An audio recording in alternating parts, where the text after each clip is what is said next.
This is The Space Shot, episode 262 for January 31st, 2018. Explorer 1, Ham, Apollo 14, and a water landing. I'm John Molnix. After being stuck in the car for what seems like way too long, I made it back to Colorado last night.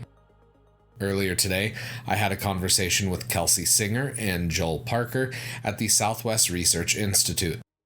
We talked about the New Horizons mission at Pluto and beyond into the Kuiper Belt, so make sure you tune into the Cosmosphere podcast. New episodes are out the first Wednesday of every month to check out that conversation. Now, I've got a lot of history to cover for today, so let's dive right into that.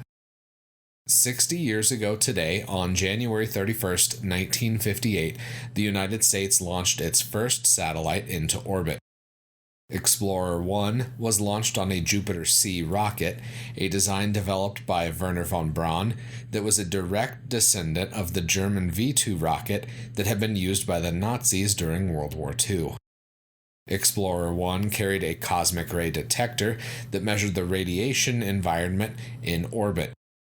The measurements made by this instrument showed a lower than expected amount of cosmic rays, and according to a NASA article, James Van Allen, quote, theorized that the instrument may have been saturated by very strong radiation from a belt of charged particles trapped in space by Earth's magnetic field. The existence of these radiation belts was confirmed by another U.S. satellite that was launched 2 months later, and they became known as the Van Allen belts in honor of their discoverer. This first orbital American satellite operated until May 23, 1958, at which point its batteries were depleted and it was no longer able to transmit data. While early NASA flights weren't always successful, Explorer 1 was, and it marked a significant milestone in American spaceflight. A few years ago, I was able to take the Then and Now tour while visiting Kennedy Space Center, and I was able to walk out to the pad where Explorer 1 lifted off. Standing on that spot where the first American satellite launched from was a humbling experience, and I'm looking forward to making it back out to that pad next time I'm in Florida. Now fast forward a couple years, Ham the chimpanzee was launched on a Mercury Redstone rocket on this day in 1961. The chimp was named in honor of Holloman Aerospace Medical Center, hence the name Ham. His launch was the first Mercury Redstone to carry a living creature into space. On this flight, the rocket performed above spec, causing the Mercury capsule to fly farther, higher, and faster than anticipated. It traveled 5,840 miles per hour versus the 4,300 or so that was initially intended, and that meant that the capsule experienced higher G-forces during re-entry, as well as a longer flight time. After overshooting the prime recovery area, Ham was recovered multiple hours later and brought aboard a U.S. Navy landing ship, the USS Donner. Interestingly, that ship was named after Donner Pass, the spot where the Donner Party was trapped during a brutal winter in the mid-1800s.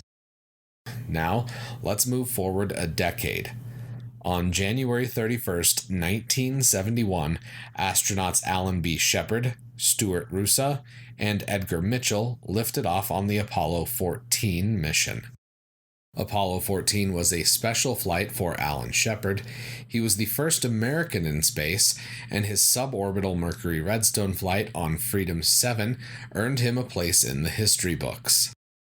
Shepard's first flight took place nearly a decade before Apollo 14 lifted off. The amount of technological progress that was made in those 10 years is astounding. The Mercury Redstone rocket that took Shepard into space for the first time had a thrust of about 78,000 pounds, enough to send Freedom 7 on a suborbital flight. The Saturn V rocket that took Shepard into space for the second and final time produced well over 7 million pounds of thrust at liftoff, an incredible leap in performance that was necessary to take humans to the moon. I'll talk more about Apollo 14 over the coming days. Lastly, for today, I do have a launch update. Earlier this afternoon, SpaceX launched the GovSat-1 mission for the government of Luxembourg and SES. Even though SpaceX wasn't planning on landing the Falcon 9 booster on a drone ship, the rocket was testing landing procedures. Somehow, it made a successful water landing. The picture that Elon Musk tweeted is unreal. Be sure to check out the show notes so you can see it for yourself. That link will be up first. The SpaceX launch today is a fitting bookend on the 60th anniversary of the first orbital American spaceflight. In those 6 decades, the Cape has gone from performing military and NASA launches to being a multi-user spaceport where commercial, military, and government payloads are sent into space. It's truly a remarkable time to be watching the progress that's been made in space. I hope you enjoyed today's podcast. I'd appreciate it if you could leave a review on iTunes.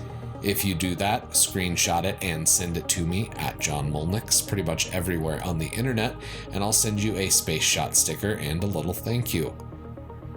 Also, make sure you hit the subscribe button, that way you don't miss any of the daily episodes. As always, the show notes have more information on today's episode. You can hit me up on Instagram and Twitter, find me at John Molnix, I'm always up to chat. You can also connect with me on Facebook, just search The Space Shot or click the link in the show notes. Tomorrow, Columbia. I'm John Molnix, and I'll catch you on the flip side.